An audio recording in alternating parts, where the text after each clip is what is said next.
Okay, so today's anatomy lesson is all about the pecs. All right, I'm sure you've heard of them before, your chest muscles. They are really important to work. They keep the chest wall strong. They help you with your arm work. They're good when you're doing push-ups. And they actually help to stabilize and create mobility in the shoulder area. However, a lot of people overwork the pecs. And once that happens, if the pecs get too tight, and they start pulling the arms forward and in, it becomes a lot harder to work the muscles that will balance you out, like the triceps in the back, some of the extensors in the spine, and some of the other shoulder stabilizers. So I sort of jokingly refer to the pecs as the hip flexors of the arm, because the hip flexors, so many people talk about how much the hip flexors get in the way when you're trying to do abdominal or leg work. If the hip flexors are tight and they shift the pelvis around, then you will not feel your abs, your legs, or your glutes the way you're supposed to while you're doing work. So the pecs, that applies to the pecs and the arms, right? And this is a very important concept to note.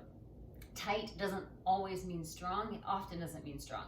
So there is a chance that if you have a seated posture, if you spend a lot of time sitting at a desk and a lot of time compressing the spine, rounding forward, that your pecs are locked in a tight position, but they're also not strong. So in that case, you need to stretch them, open them up first, and then strengthen them so that you can build them in a functional way and create a nice, open, strong, and stabilized chest wall. So the pecs anatomy, there's the pectoralis major and the pectoralis minor. So you probably guessed from the words major and minor, one is bigger, one is smaller. The pec minor is the smaller one. It is actually underneath the pec major. It starts on your ribs 3 through 5, so the 3rd through the 5th rib, and then it goes and inserts on the coracoid process, which is a part of the shoulder blade. So it inserts on the front of that process. The shoulder blade, though, then goes and wraps behind you, right? So just start thinking of the body three-dimensionally. Something can start in the front and connect to something that then goes over to the back, just so you know.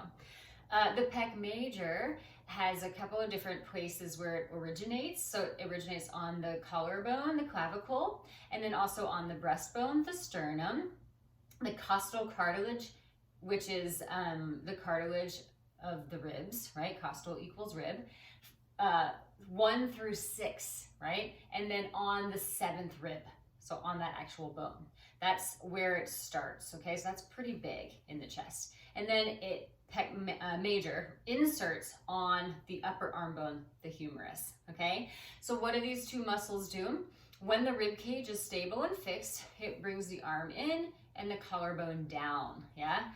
And then it also can close the surface area of the rib cage, bringing the arm closer toward the breastbone, bringing the collarbone closer toward the ribs. So look at this posture, right? That is what the muscle does. Also helps with rotating the arm in.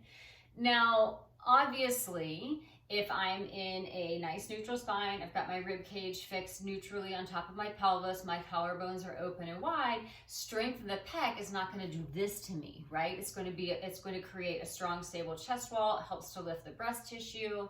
It has other functions, yeah? But if I'm tight for reasons that I sit all day and I haven't really worked through that tightness and I haven't built that function in a healthy way, it will cause this sort of posture. And it's kind of a chicken or the egg thing. The posture can cause the tightness, or the tightness can cause the posture.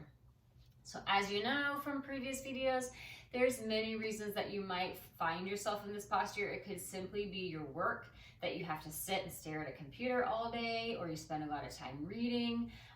It can be other things. It can be emotional or mental things. If you're not feeling good, if you have low energy, you're sick, all of these things can help you, make you collapse in the posture emotionally. If you're feeling a lack of self-confidence, all of those things can make you find this posture and then make these muscles tight. So it kind of works in this multifaceted way. If I stretch and open my pecs and create function in my pec muscles, then I might actually be able to help my energy levels.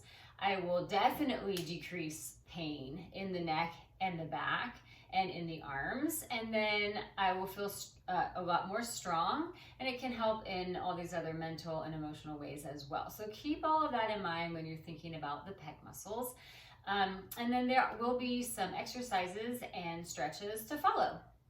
As always, please reach out to me with any questions. You can email me info@julieturnermovement.com or send me a message on social media.